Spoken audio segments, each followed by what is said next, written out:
Hello dear students, welcome you to the online class of English. Today we are going to learn an important letter, that is a complaint letter in business letter. Regarding business letter आज अपन एक complaint letter को सीखने जा रहे हैं. Okay, let's learn. Look at the question. You purchased a TV set. मानो कि suppose आपने एक टीवी सेट खरीदा फ्रॉम एन इलेक्ट्रॉनिक शोरूम, एक इलेक्ट्रॉनिक शोरूम से on A warranty period of 1 year. 1 साल की वारंटी पीरियड के तहत. देखो एक तो होती है गारंटी, एक होती है वारंटी. गारंटी में क्या है, उसको बदल कर दिया जाता है, रिप्लेस करके दिया जाता है, और वारंटी में क्या है, रिपेयर करके दिया जाता है. यदि कोई जैसे कि 1 साल की, 6 महीने की, 2 साल की जो वारंटी होती है उसमें उस आइटम को क्या है ठीक करके देते हैं और उसका चार्ज अपन को नहीं देना पड़ता है. और यदि वो डेट चली जाती है, जैसे कि 2 साल की वारंटी है तो 2 साल के ऊपर हो जाते हैं, तो हमें अपने ढंग से क्या है उसकी रिपेयरिंग करवानी पड़ती है और चार्ज देना पड़ता है. तो देखो, तो आपने एक टीवी सेट खरीदा एक इलेक्ट्रॉनिक शोरूम से on A warranty period of 1 year. मानो कि 1 साल की वारंटी पीरियड के आधार पर आपने खरीदा. It is under warranty period now. It is under warranty period now. Period का मतलब अवधि, और यह इस वारंटी पीरियड के तहत या वारंटी अवधि के तहत ही है. मतलब क्या है, 1 साल नहीं हुए हैं उसको खरीदे हुए, but it is not working properly. लेकिन ये सही ढंग से काम नहीं कर रहा है. ये आपने जो टीवी सेट खरीदा ये सही ढंग से काम नहीं कर रहा है. राइट ए लेटर, इसलिए आपको लेटर लिखना है. किसको? टू इट्स ओनर, इसके ओनर को. ठीक है, किसके ओनर को?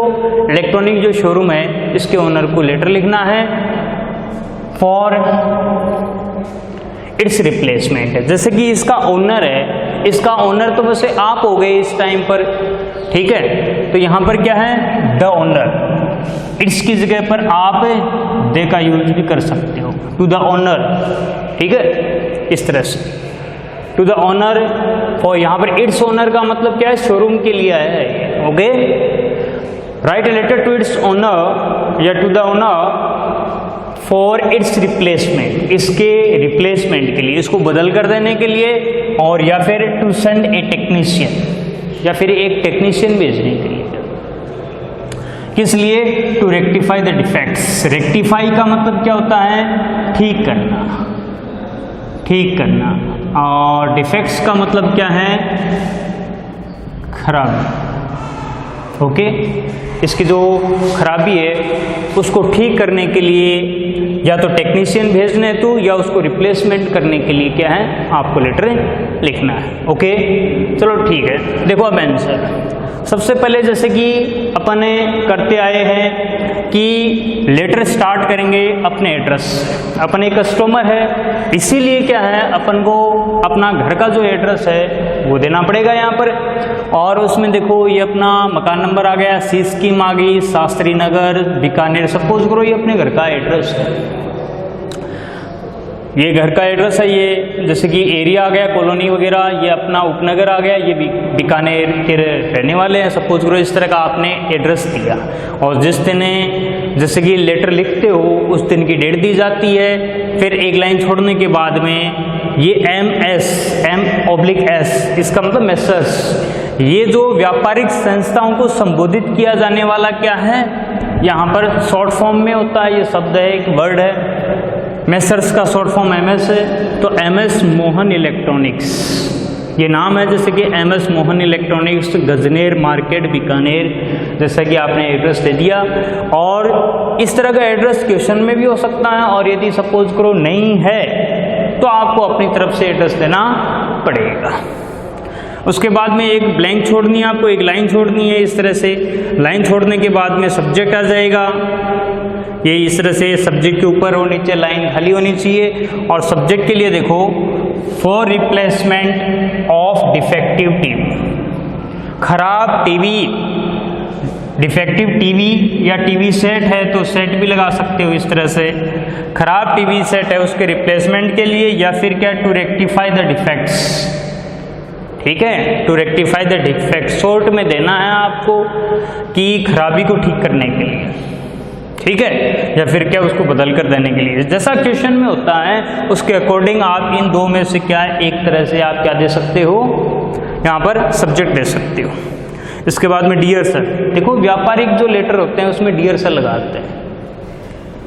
उसके बाद में आपने जो ये जनरली ज़्यादातर लाइनें हैं वो अच्छी तरह से समझ लेना, ये दूसरे लेटर के लिए भी काम में ली जा सकती है। कुछ आपको मैटर बदल कर लिखना पड़ता है, जैसे कि टीवी सेट का है, कंप्यूटर के लिए आ सकता है, एलसीडी का नाम आ सकता है, दूसरी बात क्या वॉशिंग मशीन आ सकता है। तो उसकी कुछ विशेषताएं हैं उस आइटम की, वो आप इसमें कुछ शामिल कर सकते हो। और इसके अलावा कुछ लाइनें ऐसी हैं जो सेम आ जाएंगी। ओके, देखो यहाँ पर जैसे क्वेश्चन में क्या है, एक ये इंपॉर्टेंट लेटर होता है कंप्लेंट लेटर कस्टमर का, लेकिन इसमें आइटम जरूर नहीं टीवी सेट है, एलसीडी आ सकती है, कंप्यूटर आ सकता है, लैपटॉप आ सकता है, लैपटॉप का भी आ सकता है इसमें। इसके अलावा क्या है, वॉशिंग मशीन आ सकती है, रेफ्रिजरेटर आ सकता है।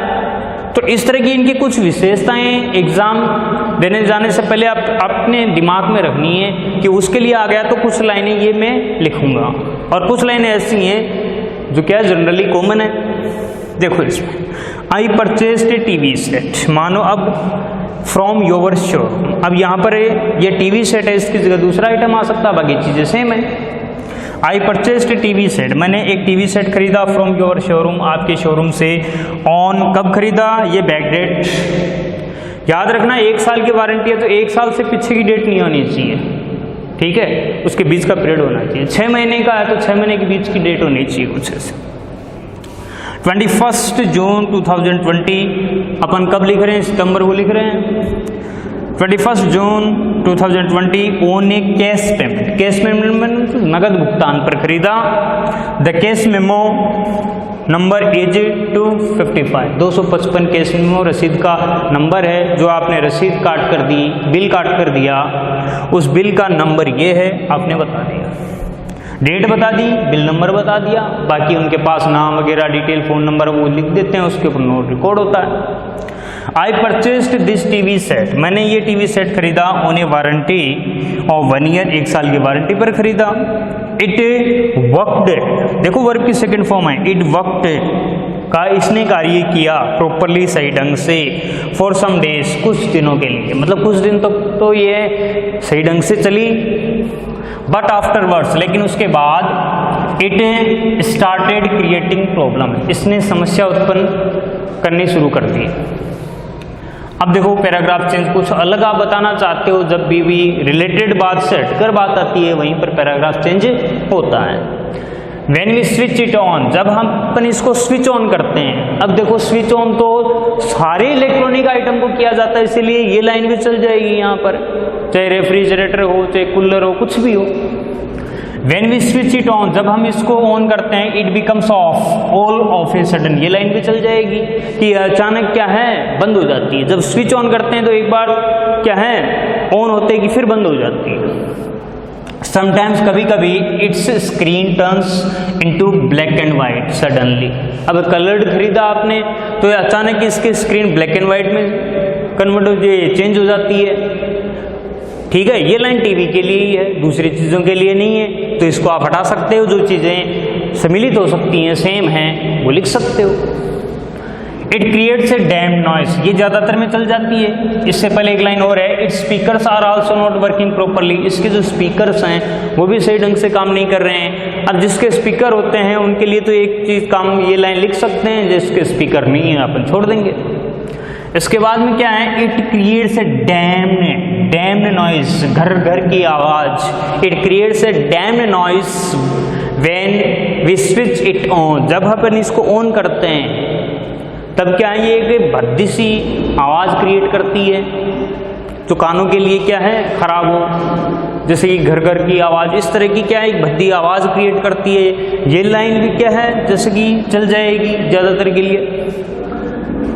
When we switch it on, जब हम इसको शुरू करते हैं तो एक भद्दी सी आवाज़ क्रिएट करती है। इट्स वॉल्यूम, वॉल्यूम मतलब sound, its volume can not be heard, देखो पैसिव में can not be heard properly, passive का सेंटेंस है, और इसकी आवाज़ है वो सही ढंग से नहीं सुनी जा सकती। अब आवाज़ टीवी के लिए, एलसीडी वगैरह इनकी आवाज़ सुनने की ज़रूरत पड़ती है, तो इसकी आवाज़ है वो सही ढंग से नहीं सुनी जा सकती है। एक मोबाइल है उसके लिए भी आवाज़ की ज़रूरत पड़ती है, तो ये लाइन भी चल जाएगी। इसके बाद में आगे देखो, it is under warranty period now, यह अब वारंटी पीरियड के तहत है। सो इसीलिए आई रिक्वेस्ट यू, मैं आपसे निवेदन करता हूँ फॉर इट्स रिप्लेसमेंट, इसके रिप्लेसमेंट के लिए, इसको बदल कर देने के लिए। और you may send a technician, और ये मैं है वो मर्जी को दर्शाता है, इसमें कोई बाध्यता वाली बात नहीं है। और यू में सेंड ए टेक्नीशियन, और आप एक टेक्नीशियन भेज सकते हो to rectify the defects, rectify ठीक करना। रेक्टिफाई का मतलब क्या है? ठीक करना, और डिफेक्ट्स का मतलब क्या है? खराबी, इसको याद रखना। और you may send a technician to rectify the defects, और खराबी को ठीक करने के लिए आप टेक्नीशियन भेज सकते हो। योर फर्म, फर्म देखो ये संस्था के लिए, शोरूम वगैरह के लिए, कोई भी इस तरह से क्या है उसके लिए यूज में लिया जाता है। तो योर फर्म कॉमन वर्ड है बड़े शोरूमों के लिए, ठीक है। तो इस तरह से क्या है फर्म का यूज होता है। Your firm is a reputed firm, और आपका जो फर्म है वो एक प्रतिष्ठित फर्म है इन द मार्केट। द निश्चित के लिए है, जो निश्चित है, अनिश्चित के लिए दी का यूज नहीं होता है, तो यहाँ पर निश्चित है तो द मार्केट आ गया।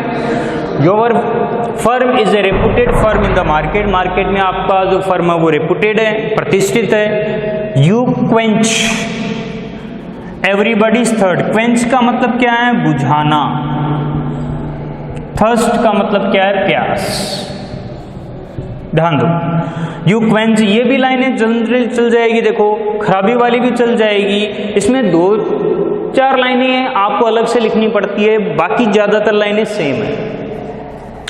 You quench everybody's thirst for the services you provide, for the services you provide का मतलब है जो सर्विसेज आप प्रोवाइड कराते हो, मतलब जो आप सर्विस देते हो, मतलब आपका आइटम है उसको बेचते हो, उस तरह की आपकी जो भी ये जो सर्विस है, इस सर्विस के तहत आप हर किसी की प्यास बुझाते हो। ओके, एक बार फिर से देखो, यू क्वेंच एवरीबडीज थर्स्ट, आप हर किसी की प्यास बुझाते हो। For the services you provide, जो आप सर्विसेज प्रोवाइड कराते हो उसके लिए आप हर किसी की प्यास बुझाते हो। इसका मतलब है कि हर ग्राहक आपसे संतुष्ट होकर जाता है, आप अच्छा आइटम देते हैं, इसके लिए आपकी जो फर्म है वो प्रतिष्ठित है, जानी जाती है।